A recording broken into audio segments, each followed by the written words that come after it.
12ویں پارے کا آغاز سورہ ہود سے ہوتا ہے، اور سورہ ہود قرآن مجید کی ایک ایسی سورت ہے جس میں اللہ نے ان مغضوب اقوام کا ذکر کیا ہے جو دنیا ہی کے اندر اللہ تبارک و تعالیٰ کی پکڑ کا نشانہ بنی۔ اللہ تبارک و تعالیٰ بڑے رحمان و رحیم ہیں، اور وہ انسانوں کے اعمال کے حوالے سے ان کے اوپر گرفت تو کرتے ہیں، لیکن اصل حساب کے لیے اللہ تعالیٰ نے جو ہے یوم جزا کو مقرر کیا ہے۔ لیکن اس کے باوجود جب بندہ حد سے تجاوز کر جاتا ہے یا کوئی قوم حد تعداد سے تجاوز کر جاتی ہے، تو اللہ تبارک و تعالیٰ اس قوم کے اوپر پھر اپنی گرفت کو اس انداز میں مسلط کرتے ہیں کہ اس قوم کو جو ہے نا تباہی اور بربادی کا نشانہ بننا پڑتا ہے۔ نبی مہرباں حضرت محمد کریم صلی اللہ علیہ وسلم کی دعا کی وجہ سے امت محمدی علیہ السلام کبھی بھی کلیکٹیو عذاب کا نشانہ نہیں بنے گی،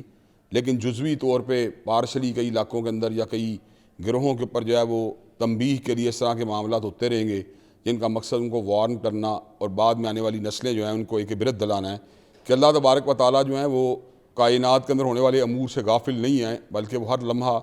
ہر لحظہ جو ہے کائنات میں تصرف فرمانے والے ہیں۔ تو اللہ تعالیٰ نے جن اقوام کے یہاں پر جو ہے تباہی و بربادی کا ذکر کیا، ان میں پہلی قوم جو ہے سیدنا نوح علیہ السلام کی قوم ہے۔ نوح علیہ السلام کی قوم کے لوگ جو ہے بتوں کی پوجا کرتے تھے، اور ود، سوا، یغوث، یعوق، نصر،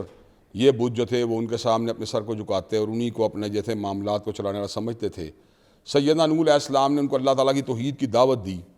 لیکن وہ سیدنا نوح علیہ السلام کی اس دعوت کو ماننے پر آمادہ و تیار نہ ہوئے۔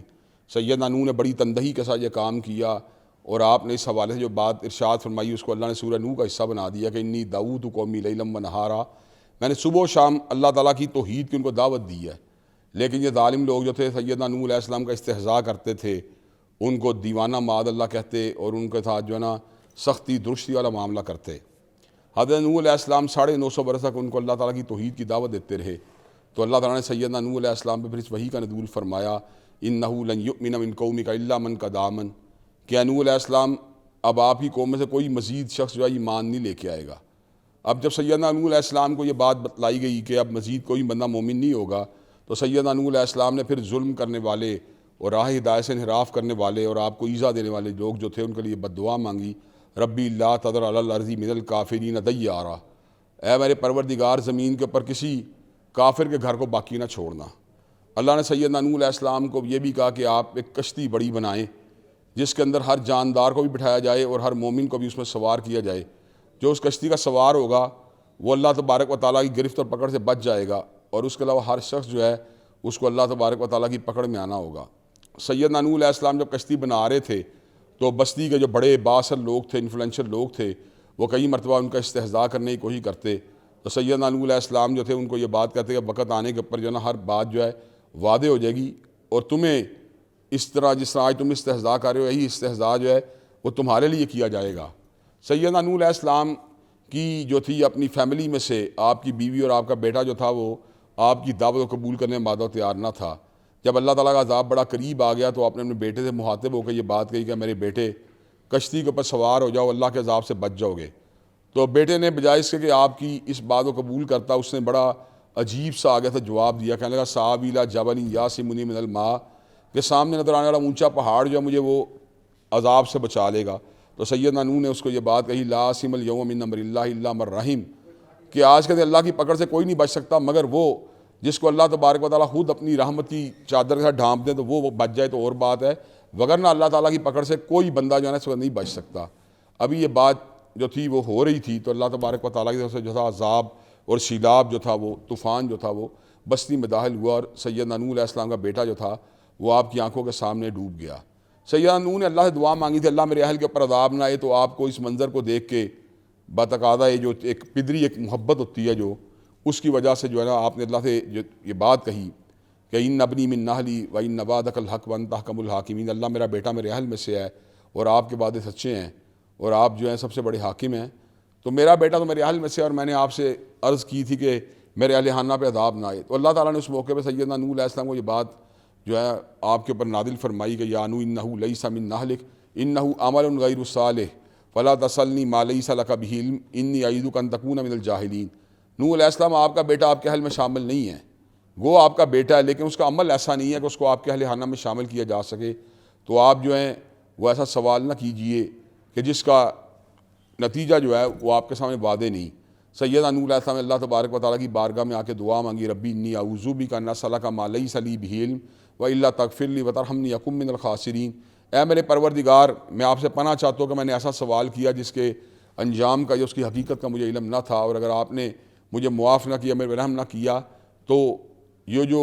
فلاح کا راستہ ہے اس کے اوپر چلنا جو ہے نا وہ ممکن نہیں رہے گا۔ تو اللہ تبارک و تعالیٰ نے آپ کو اپنی رحمتوں کا نزول فرمایا، آپ اپنی سلامتی کا نزول فرمایا، اور آپ کے ساتھ جتنے لوگ تھے ان کو بھی اللہ تبارک و تعالیٰ اپنی رحمت کی چادر میں ڈھانپ لیا۔ اس کا اللہ تعالیٰ نے حضرت ہود علیہ السلام کی قوم عاد کا ذکر کیا ہے، جس قوم کے لوگ بڑے ہی گھمنڈی تھے، انہیں اپنی طاقت کو بڑا ناز تھا، اور وہ یہ بات سمجھتے تھے کہ زمین کے اوپر ہم سے بڑا کوئی طاقتور نہیں ہے۔ کہتے ہیں من اشد منا قوہ، ہم سے بڑا طاقتور کون ہو سکتا ہے؟ تو اللہ تبارک و تعالیٰ کے نبی حضرت ہود نے ان کو کہا تم اللہ سے استغفار کرو، وہ خوب فراواں بارشوں کا نزول فرمائے گا، وجددکم قوۃ الی قوتکم، اور تمہاری طاقت میں مزید اضافہ کر دے گا۔ اب وہ گھمنڈ کے راستے پر تو اللہ تعالیٰ نے اپنی ایک نادیدہ مخلوق جو تھی ہوا کو ان کے اوپر مسلط کیا، ہوا نے ان کو کھیڑ کے پھینکا، تدمر کل شیء بامر ربھا، اس نے ہر چیز کو پائمال کر دیا، اور پوزیشن یہ تھی وہ زمین پہ یوں کٹ کے گرے کانہم اعجاز نخل حاویہ، جس طرح کٹے ہوئے کھجور کے تنے زمین کا پڑے ہوتے ہیں اس طرح زمین کا پڑے ہوئے تھے۔ اس کے بعد اللہ تعالیٰ نے حضرت صالح علیہ السلام کی قوم سمود کا ذکر کیا ہے کہ حضرت صالح ان کو توحید کی دعوت دیتے رہے، لیکن وہ دعوت توحید کو قبول کرنے میں مادہ نہ ہوئے۔ انہوں نے کہا ہمیں کہ اللہ سے کوئی نشانی دیکھ کے دو اگر تم اللہ کے رسول ہو۔ حضرت صالح نے اللہ سے دعا مانگی، پہاڑ پھٹا، اس میں سے ایک اونٹنی نکلی جو بن باپ اور بن ماں کے پیدا ہوئی تھی، اور ساتھ اس نے نکلتے بچہ دیا جو بن باپ کے پیدا ہوا تھا۔ بستی کے لوگ اتنی بڑی نشانی کو دیکھ کے بجائے اس کے کوئی اسلام اور ایمان کو قبول کر لیتے، وہ پھر بھی بغاوت کے راستے پر رہے۔ انہوں نے اونٹنی کو بے دردی کے ساتھ شہید کر دیا، چنانچہ ایک چنگھاڑ کو ان کے اوپر مسلط کیا گیا جس نے ان کے بھیجوں کو اڑا دیا، دلوں کو پھاڑ دیا، کلیجوں کو چیر دیا۔ اس کے ساتھ ساتھ اللہ تعالیٰ نے اس کے بعد جو قوم لوط کا ذکر کیا ہے کہ ان کے اوپر اللہ تعالیٰ کا عذاب آیا، جس وقت عذاب کے فرشتے ان کے پاس آئے